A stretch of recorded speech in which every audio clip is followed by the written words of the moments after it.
Botuesi i Kadarez Bujar Hudri paditi kryetarin e komunës së Tetovës Bilal Kasami, i ndau shkollave rreth 6.000 libra të vjedhur.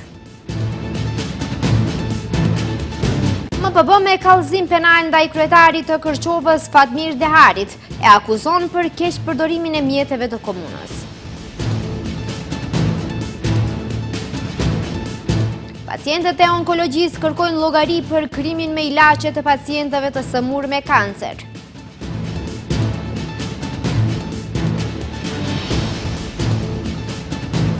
Koalicioni vlen mirëpret grupin Aleancës për shqiptarët që vendosi të mbesë në qeveri.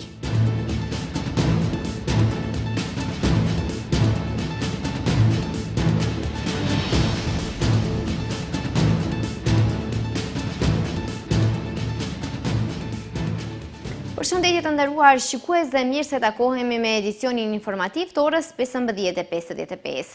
Komuna e Tetovës është duke u përballur me një akuzë për plagjatur. Pronari i shtëpisë votuese Onufri Bujar Hudri ka paditur komunën e Tetovës pasi siç pretendohet ka lejuar që shkollat të blejnë libra të vjedhura.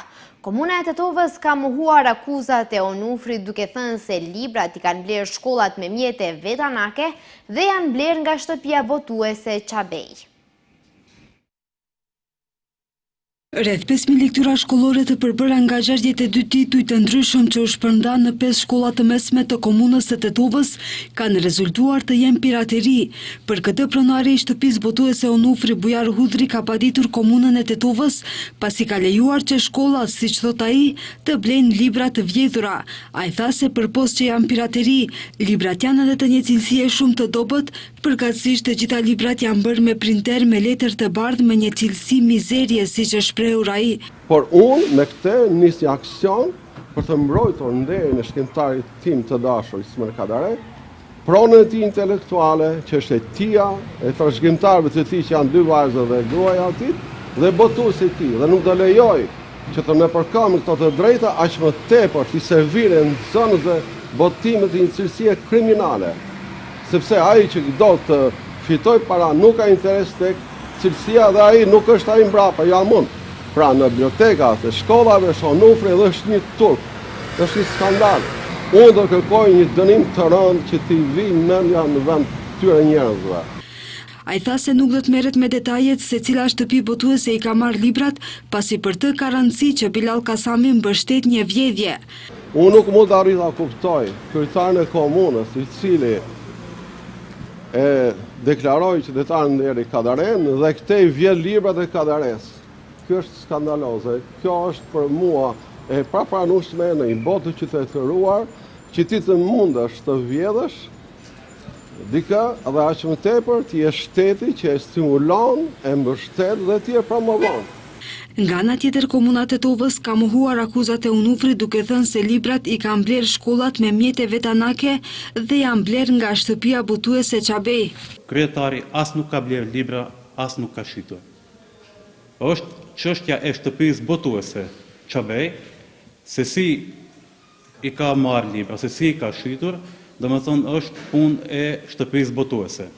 Në anën tjetër, me anë të ligjit për furnizim publik, deri në vlerë 5.000 euro, shkollat nuk duhet të hapin thirrje publike, por bëjmë vetëm thirrje për ofertën më të mirë. Në këtë rast, shtëpia botuese ka dhënë ofertën më të lirë dhe është përzgjedhur për blerjen e këtyre lektyrave. Kryetari i komunës së Tetovës Bilal Kasami më 23 maj vizitoi bibliotekat e shkollave të mesme që u furnizuan me këto libra. Në profilin e tij në Facebook, ai mes tjerash ka shkruar se ky projekt nuk është thjesht një shpërndarje librash, por është një investim në dije, në rinin dhe në të ardhmen. Kryetari i komunës së Kërçovës Fatmir Dehari përballet me kallëzim penal të ngritur nga Ministria e Punëve të Brendshme të Maqedonisë së Veriut. Dehari dyshohet se ka keqpërdorur detyrën e tij zyrtare duke keqpërdorur buxhetin e komunës së Kërçovës në vlerë prej 64.000 euro. Ministria e Punëve të Brendshme në Maqedoninë e Veriut ka njoftuar se sektori për punë të brendshme në Kërçov ka ngritur kallëzim penal kundër kryetarit të komunës së Kërçovës, Fatmir Dehari, për shkak të ekzistimit të dyshimeve për keqpërdorim të detyrës zyrtare. Në njoftim, potencohet se ai angazhoi avokat në mënyrë të paligjshme dhe dëmtoi buxhetin e komunës me gati 4 milion denar, me qëllim për të përfituar dobi pasurore të paligjshme. Në këtë mënyrë i akuzuari ka keqpërdorur detyrën zyrtare të tij, ka vepruar në kundërshtim me dispozitat e ligjit për parandalimin e korrupsionit dhe konfliktit të interesave, ligjit për veçeverisje lokale, ligjit për prokurime publike, ka shkelur dispozitat e ligjit për procedurën civile, rregulloren për sistematizimin e vendeve të punës, me që rast u ka mundësuar avokatëve në dëm të buxhetit të komunës së Kërçovës të përfitojnë dobi pasurore të paligjshme prej 3.938.420 milion denar, ose rreth 64.000 euro. Tutje në njoftimin e MPB-s sqarohet se në periudhën që nga viti 2017 deri në vitin 2024, ai në cilësinë e kryetarit të komunës së Kërçovës, në mënyrë të paligjshme, ka lidhur disa kontrata për kryerjen e shërbimeve ligjore me avokat nga Kërçova. Megjithse brenda komunës së Kërçovës ekziston sektor për çështje ligjore, megjithse 37 të punësuar, të cilët kanë të drejtë ta përfaqësojnë komunën para gjykatave në vend. Drejtoria e Policisë Financiare ka ngritur kallëzim penal kundër ish drejtorit ekzekutiv në EMNAV dhe ushtruesit e detyrës së udhëheqësit të Departamentit të Prokurimit Publik në EMNAV, pasi duke keqpërdorur detyrën zyrtare ka ndëmtuar buxhetin e kompanisë për rreth 1,5 milion denar. Duke bashkuar dy tender, ata kanë bërë që këto mjetet t'i përfitoj kompania Contego Du Shkup. Drejtoria e Policisë Financiare ka ngritur kallëzim penal në Prokurorinë Themelore Publike në Shkup kundër ish drejtorit ekzekutiv në MNAF për shkak të dyshimit se ka kryer veprën penale, keqpërdorimi i pozitës dhe autoritetit zyrtar, dhe kundër B.A.si, ushtruesi i detyrës së udhëheqësit të Departamentit të Prokurimit Publik në MNAF për shkak të dyshimit se ka kryer veprën penale, punë e papërgjegjshme në shërbim, për të cilët thonë se e kanë dëmtuar buxhetin e MNAF në vlerë prej 1.493.433 denar. I dyshuari i parë me inicialet VK ka keqpërdorur pozicionin dhe autoritetin e tij zyrtar në mënyrë që ka bashkuar dy prokurime publike krejtësisht të ndryshme dhe të papajtueshme në të një të vetëm. Përkatësisht një prokurim për zhvillimin e një zgjedhjeje plotësisht funksionale për menaxhimin e dokumenteve, pra prokurimin e një zgjedhjeje softuerike me prokurimin e arkivimit fizik dhe elektronik të dokumenteve dhe duke përfituar nga pozicioni i tij zyrtar. Gjatë vitit 2022 zhvilloi specifikime teknike dhe dokumentacion të nderimi me kushte diskriminuese dhe jo proporcionale. Ndërkaq për të dyshuarin e dytë B.A. nga Policia Financiare thonë se si personi i vetëm i autorizuar për të kryer procedurat e prokurimit publik, duke mos ushtruar mbikëqyrjen e duhur, ka vepruar me neglizhencë në kryerjen e kompetencave dhe detyrave të tij. I dyshuari i dytë me inicialet BA ka vepruar me neglizhencë në kryerjen e kompetencave dhe detyrave të tij, në një mënyrë të tillë që megjithse ishte në dijeni se dokumentacioni i tenderit dhe specifikimet teknike të përgatitura në këtë mënyrë ishin përgatitur në kundërshtim me ligjin për prokurimin publik, i publikoi ato në sistemin elektronik të prokurimit publik, duke mundësuar kështu zbatimin e të njëjtës. Nga Policia Financiare thonë se me kriteret e përcaktuara diskriminuese dhe jo proporcionale për përzgjedhje cilësore, duke zvogluar konkurrencën, të dyshuarit dëmtuan buxhetin e shoqërisë aksionare shtetërore për ofrimin e shërbimeve të navigacionit ajror MNAF SHA Shkup në shumën prej 1.493.433 denar, për të cilën shumë i mundsuan të përfitoj personit juridik, shoqëria për skanim, përpunim dhe ruajtje të dokumenteve, Contego Du Shkup, me të cilën është lidhur kontratë. Ndërsa kryetaria e qytetit të Shkupit po akuzon krerët e Çailit për ndërtime pa leje, prokuroria ka njoftuar se nga fillimi i vitit 2025 deri më tani janë ngritur 9 padi penale dhe janë formuar po aq lëndë për ndërtime pa leje. Ndonse kanë ndërmarrë hapa konkret nga Prokuroria Themelore Publike, nuk precizojnë saktësisht se në cilën pjesë të qytetit ndodhen ndërtimet. Kryetaria e qytetit të Shkupit Danela Arsovska është duke shpalosur akuza për pushtetin lokal, respektivisht komunën e Çajirit, të cilën e akuzon për ndërtime pa leje për veprimet ilegale të ndërtimeve në rajonin e Shkupit. Është angazhuar dhe Prokuroria Themelore Publike. Në një prononcim për televizionin, shenja nga Prokuroria Publike bëjnë të ditur se nga fillimi i vitit 2025 deri më tani janë ngritur 9 padi dhe janë formuar po aq lëndë për ndërtime pa leje. Nga fillimi i këtij viti në Prokurorinë Themelore Publike në Shkup janë parashtruar 9 kallëzime penale për veprën ndërtim pa leje. Nga neni 244 A i Kodit Penal janë hapur po aq lëndë dhe po kryen veprime verifikuese. Ndonse kanë ndërmarrë hapa konkret nga Prokuroria Themelore Publike, nuk precizojnë saktësisht se në cilën pjesë të qytetit ndodhen ndërtimet për të cilat ata kanë ngritur procedurë hetimore. Prokuroria Publike nuk i ndan lëndët në statistika të veçanta në bazë të komunës, në të cilën është kryer vepra dhe i trajton të gjitha rastet në mënyrë të barabartë, pavarësisht se ku ndodhen objektet kontestuese. Ishte kryetaria e qytetit të Shkupit Danela Arsovska, e cila në javën që lan pas në rolin e inspektorit me telefon në dorë doli në rrugët e Çajirit për të denoncuar për ndërtimet pa leje.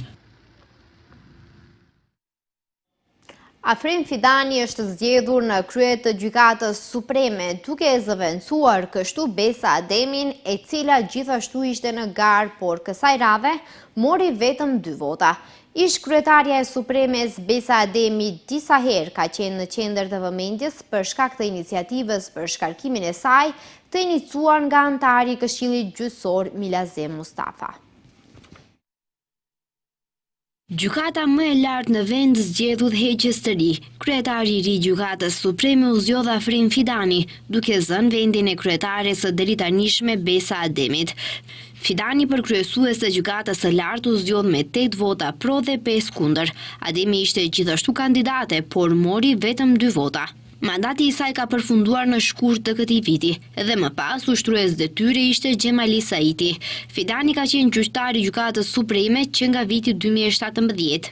Ndërkohë, nga viti 1990 deri në vitin 1996 kishte punuar në pozicione ligjore administrative. Nga 96 deri në vitin 2005 ka punuar inspektor republikan për punë në Inspektoratin Shtetëror të Punës. Nga viti 2005 deri në vitin 2007 ka ushtruar funksionin e sekretarit të komunës së Vrapçishtës. Nga 2007 deri në vitin 2011 ka punuar si avokat me zyre në Gostivar. Në vitin 2011 është zgjedhur gjykatës në Gjykatën e Apelit të Shkupit dhe në 2017 është zgjedhur gjykatës në Gjykatën Supreme dhe tani ka pozitën më të lartë të sistemit gjyqësor. Ish-kryetarja e Supremes Besa Ademi disa herë ka qenë në qendër të vëmendjes për shkak të iniciativës për shkarkimin e saj të iniciuar nga antari i Këshillit Gjyqësor Milazem Mustafas. Ky i fundit e akuzonte Ademin për shpërfillje të detyrimeve të saj si antare e Këshillit Gjyqësor, pasi ajo nuk kishte marrë pjesë në një seancë pa justifikim të arsyeshëm. Ndërsa më pas gjatë një interviste ajo kishte folur për presione politike ndaj gjykatësve të Supremes. Këshilli Gjyqësor, pas shqyrtimit të raportit të Komisionit Evropian, vendosi që ta ndërpres procedurën e përgjegjësisë për Ademin, duke i lejuar që ta vazhdoj funksionin si kryetare e Gjykatës Supreme. Përfaqësues të pacientëve të onkologjisë kanë komentuar padinë e ngritur nga Prokuroria për rastin e onkologjisë. Ata deklarojnë se personat e përfshirë në krimet që kanë dëmtuar pacientët e prekut me kancer duhet që të japin llogari. Duhet të paguajnë për atë që kanë bërë, duhet të ketë pasoja dhe të ketë mësim se nuk do të përsëritet më. Kështu ka porositur Ana Marjanović, përfaqësuese e pacientëve të onkologjisë, pas padisë ngritur nga Prokuroria për rastin e onkologjisë. Ajo gjithashtu tha se pacientët e dëmtuar duhet të dëmshpërblehen. Ajo që është më rëndësi për pacientët në këtë moment është se tani në onkologji për çdo terapi biologjike vendoset në konsultim për çdo ndryshim gjatë mjekimit, për çdo zhvendosje nga njëri tipi terapisë biologjike apo imunologjike apo progresi i sëmundjes, diskutohet në komision dhe aty vendoset për hapjen e ardhshëm të terapisë. Ana Marjanović dhe Angelika Koleva si përfaqësuesit të organizatës jo formale që i përfaqësojnë pacientët e onkologjisë, ishin në takim me prokurorin e lëndës së onkologjisë Ana Gogovska dhe prokurorin e prokurorisë themelore publike Gavril Lubevskin. Sipas njoftimit të prokurorisë, ata janë informuar për detajet e pative të ngritura kundër mjekëve të klinikës për radiologji dhe onkologji për mjekimin jo të duhur të pacientëve. Javën e kaluar, prokuroria bëri me dije se pas përfundimit të fazës hetimore ka ngritur 2 padi penale për 2 drejtorët e klinikës dhe për 3 mjek për trajtim jo të duhur të pacientëve dhe për marrje të terapisë jo adekuate, si dhe për dëmtim të buxhetit të shtetit mbi 2.2 miliard denar. Venko Filipçe ka folur sot për ftesën e refuzuar për takim me kryeministrin Hristian Mickoskiin. Kreu i LSDM-s ka thënë se nuk është mirë që kryeministri e refuzoi ftesën në kohën kur vendi mund të pësojë për shkak të ngecjes së çështjes së eurointegrimeve. Lideri i LSDM-s Venko Filipçe ka kërkuar takim liderësh me kryeministrin, njëherët edhe kryetarin e VMRO-DPMNE-s Hristian Mickoski, për të diskutuar për rrugën e integrimit europian të vendit. Filipçe thot se Mickoski e ka refuzuar takimin, ende pa ja shpjeguar në detaje.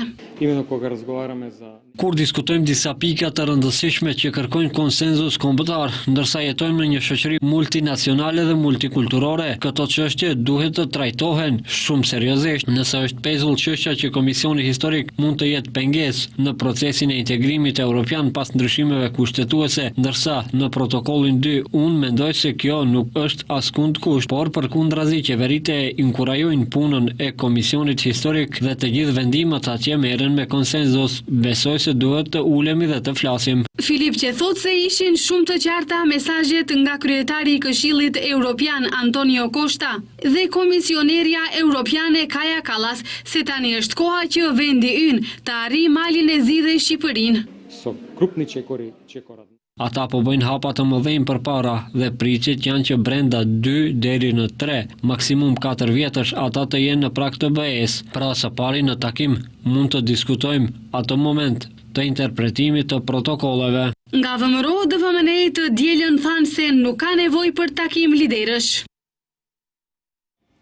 Vlen mirëpret grupin e Aleancës për shqiptarët që mbeti në qeveri. Sipas tyre, kjo është aleanca e vërtet. Koalicioni vlerëson se ky bashkëpunim i ri nuk është vetëm një rreshtim politik, por është një bashkim energjish.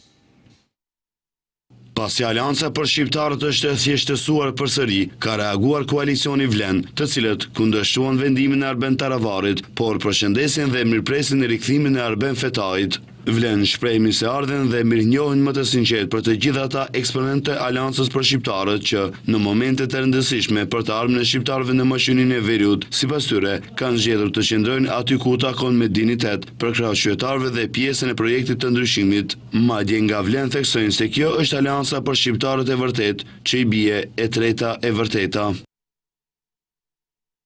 Aleanca për shqiptarët e vërtet, ajo që ka lindur nga nevoja për një përfaqësim të drejtë dhe dinjitos të shqiptarëve, sot po gjen veten aty ku e ka vendin natyral, në krah të Vlenit dhe të qytetarëve që besojnë në ndryshim. Ky bashkëpunim i ri nuk është vetëm një rreshtim politik, ai është një bashkim energjish, vlerash dhe përkushtimi për një të ardhme më të mirë për të gjithë. Kujtojmë se zëvendës kryeministri Arben Fetaj së bashku me 2 deputetet, Salim Sulejmani dhe Mimoza Musa, u distancuan nga kryetari i tyre Arben Taravari, i cili fillimisht u largua nga Vleni e më pas edhe nga qeveria.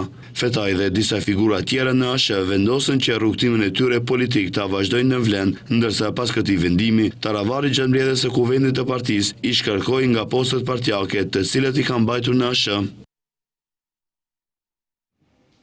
Krahu më i ri i Aleancës për shqiptarët ka informuar për formimin e një këshilli koordinues të përkohshëm që do të udhëhiqet nga Arben Fetaj si koordinator. Ky veprim, siç thuhet, është ndaj veprimeve të njanshme dhe jashtë kornizës statutore të kryetarit aktual të partisë Arben Taravari. Në komunikatën për media të nënshkruar nga Arben Fetai si kryetar kuvendi dhe koordinator, theksohet se veprimet e ndërmarra pa konsultim me organet përkatëse kanë shkaktuar paqartësi dhe shqetësim të madh, jo vetëm në mesin e shumicës së antarësisë, por edhe në opinionin më të gjerë qytetar. Këshilli koordinues ka vendosur të qëndrojë në vlenë, siç thon ata, cilësinë e një partneri të barabartë dhe me përfaqësim proporcional me partitë e tjera të përfshira në këtë bashkëpunim. Qëllimi i këtyre masave është të ruhet integriteti i partisë, të respektohet vullneti i shumicës dhe të garantohet një funksionim demokratik transparent i strukturave partijake, thuhet në komunikat.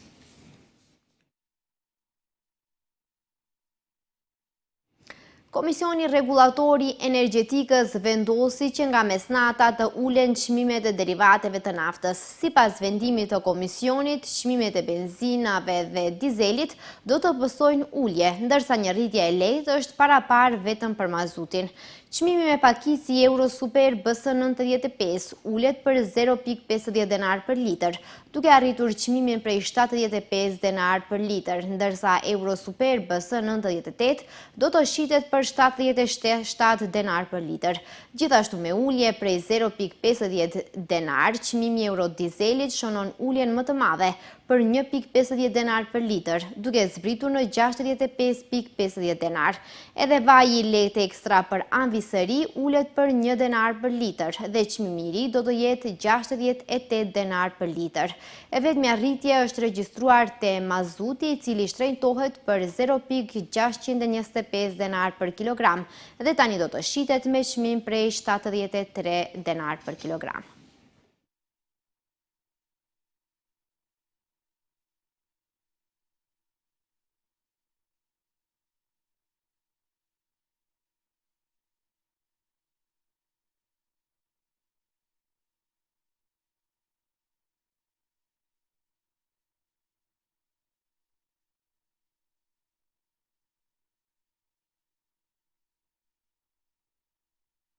Shikues të nderuar, kemi arritur në fund të këtij edicioni informativ. Ju falenderoj për vëmendjen dhe mirupafshim.